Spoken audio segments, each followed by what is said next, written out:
How's it going? Well, I think it's going well. Happily, everything was ready on time.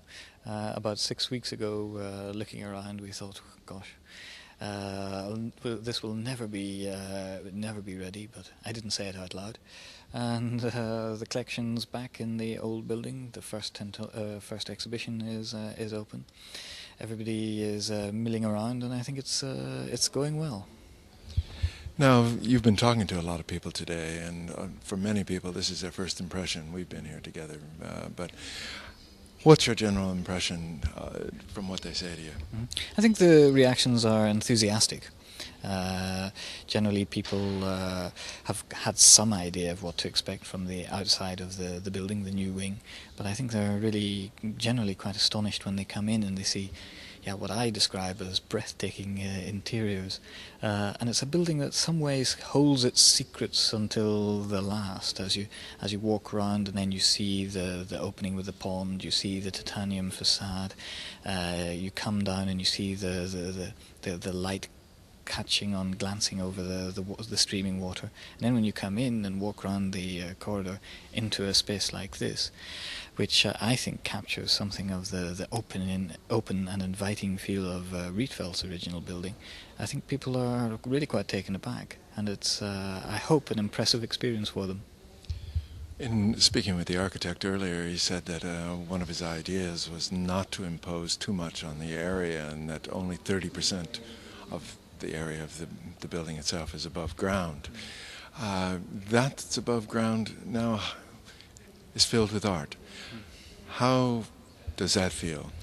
Well, I think as you wander around, you don't get the impression that 2/3 of the building is under the ground at all. It's a very light building, it's a very airy building.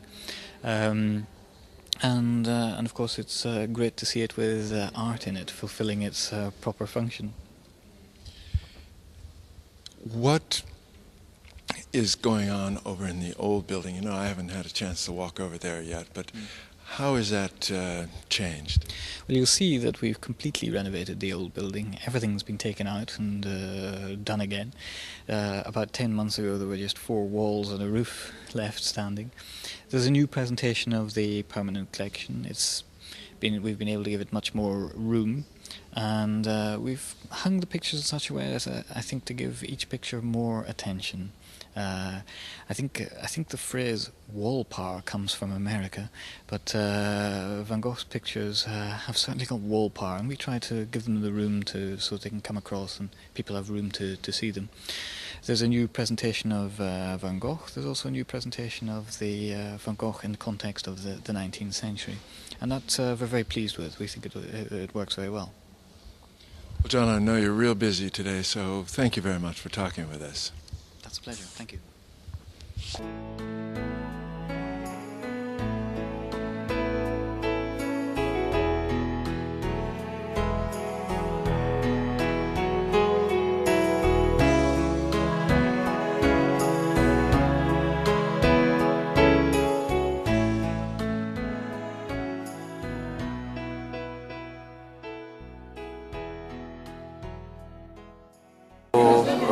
I made a more soft shape, especially facing to the museum frame, to keep the maximum visibility from the central area of the museum frame to the Rietveld's building.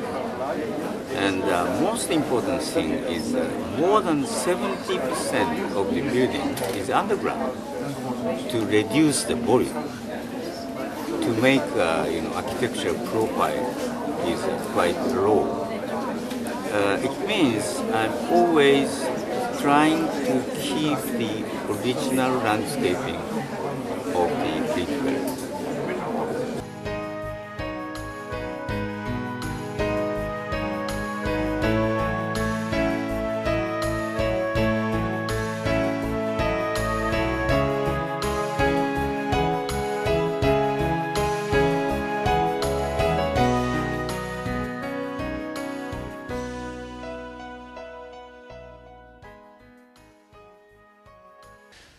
It's hectic. We're almost done. It's actually quite an experience to finally work with the new exhibition wing.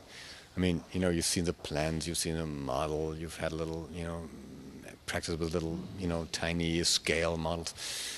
Yet when the paintings arrive, it's a different world, and we were a little bit scared, you could say, that this volume that we have all of a sudden. We were used to cabinets. Whenever we were planning an exhibition, this painting, room 3 left more. Now we have this volume and large walls, and so we thought, that's going to be interesting. And how will it look? Because the building was finished about 4 or 5 months before the first painting came in. You had to dry and all that. So the paintings came, and then you have like a week and to arrange it. And you plan for many years, and you get a week to hang the paintings. And that's frightening. But I think it looks good, and the building proves itself as not only a striking structure, but actually very practical. You don't expect that from modern architecture. Too bad, perhaps, but it is possible. When the paintings were hanging, we finally could walk back and look at them from a distance and see them blend into each other and see the Impressionist paintings by Monet really from a distance. And we have a new lighting system which is either daylit or like an imitation of daylight, so you have a light that we believe is really adequate for the art. So we're very pleased. So all in all, your new wing is going to be primarily used for exhibitions, is that correct? Exclusively. This is the exhibition wing.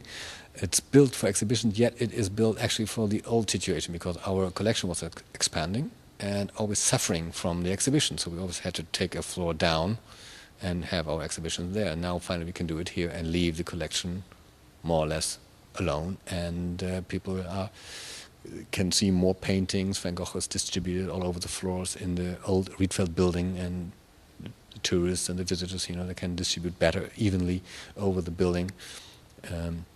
So collection and exhibition both benefit from this expansion. It's an exhibition on Theo van Gogh, Theo, Vincent's younger brother, who is known only actually as the one who sent the checks to Vincent to keep him going and painting and alive. Yet all our collection actually is Theo's, because Vincent's own paintings, the paintings the brothers collected, that's actually our museum. And we always wanted to dedicate an exhibition on Theo. Theo as collector and Theo as an art dealer. And we thought, well, this is the moment, because the museum has a little brother now. Now let's have the show on the little brother. And so what we're trying to do is to give an idea of what went through Theo's hands when he was a dealer in Paris. Between 1880 and 1890, he was the director of a branch of Goupil. Goupil was the dealer of art in Paris.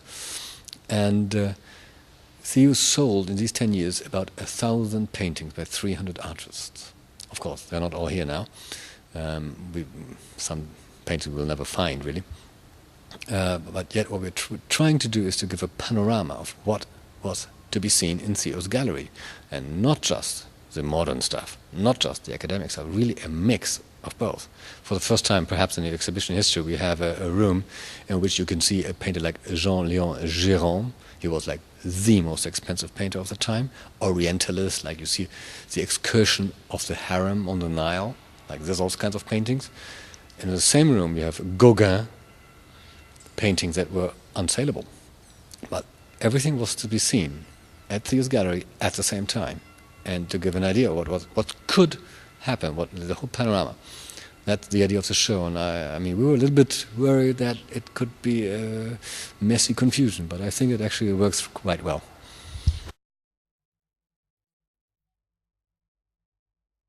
We installed this room as at home with Theo's. Trying to give an idea, not really how it hung, but like how one could have hung this diverse collection. So we were trying to refrain ourselves from hanging art historically, like chronologically, like these paintings go together well. Now, whenever we were installing it, we had quite some fun. I think, oh no, this looks too nice. This cannot have been the case. So let's take it out. Let's do this there. And so I hope it looks nice, like how we would do it at home. And we have some pieces of the interior decoration. Very few. We don't have much of it.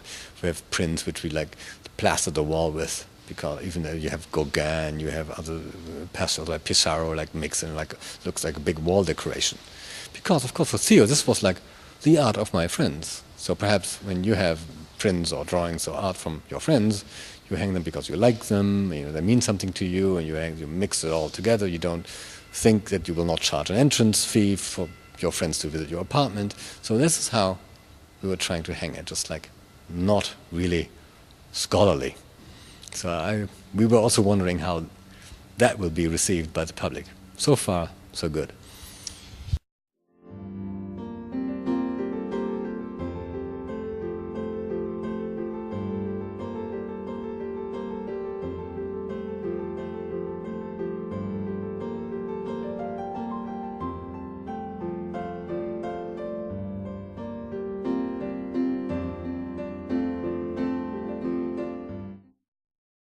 The exhibition is already en route quite a while. It's an exhibition on Kisho Kurokawa, the Kisho Kurokawa retrospective. It started in Paris, went to Chicago, to London, to Berlin. It's now here, finally in the building by the architect himself. What you see are scale models, and actually not just scale models. I mean, the Japanese model makers, I mean, it's unbelievable. We have wooden models, which are like table size. I mean, the detailing is incredible. I mean, there's one model of a building structure, not really a building, it's like a structure, and the maker of this model had to come to install it. He's the only person in the world who can install this model. Then you have these miniature models, which are lit from below, and if you look closer, you can see an incredible amount of detailing in these tiny, tiny, tiny models. I mean, this is Japanese craft, I mean, the best. And you have photo panels, and you have like white panels and red panels. And the idea by Kurokawa is that the red and the white are like opposite, and the red panels represent older buildings, like of the first phase of his career, and the white ones more recent buildings. And what he's trying to tell us is that although they look very different, that there is a line, a history, that his ideas of philosophy, and he's written many books about them, like symbiosis and organic materials and growth and contrast and all these things, that although it may look different, they actually have one idea.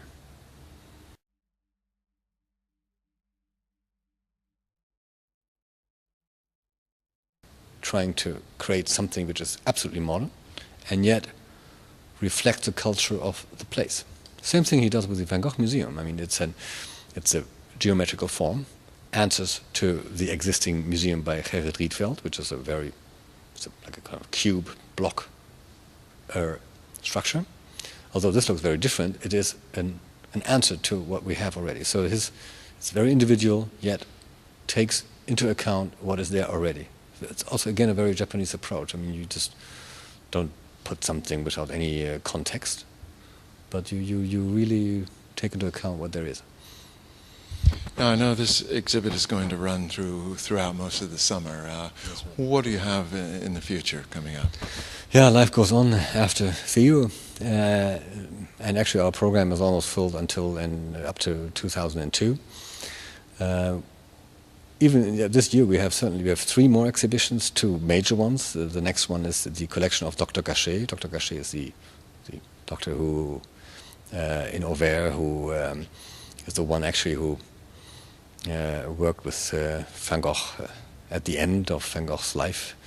A very outspoken person, a very peculiar person, an amateur painter, an amateur musician, amateur poet, amateur collector, amateur everything.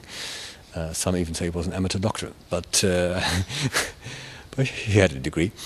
So he was loved by artists. Pissarro, the Impressionist, told Theo that, if you want to find a place for Vincent who wants to go back to the north, this is the place. And a lot of artists like Cézanne, Pissarro, and others left work with this doctor. And so there is this very strange heterogeneous collection, which the son of this doctor then left to the French state. So most of the collection is owned by the French museums, and they will be here on view from September. And since there are like about 10 Van Goghs, for us it's something we had to have. We have a small show on drawings by Millet. Millet is perhaps the single artist Van Gogh loved the most. And later in December we have a big show, and then we're going to use this new wing with all its means, mixing media, photography and sculpture, decorative art and painting. It's a show on Prague around 1900. We have a series of like city portraits, cities around 1900. We had Glasgow, we had Vienna, now it's Prague. And maybe the last lone show from Prague for forever, because the museums that they're building there in the Czech capital are almost completed. So after that they will be reluctant to lend objects of that quality and that scale ever abroad. So I think we'll have going for a great treat at the end of the year.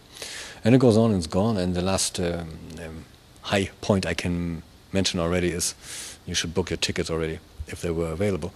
It's in the early 2002. It's Van Gogh and Gogh, the Studio of the South.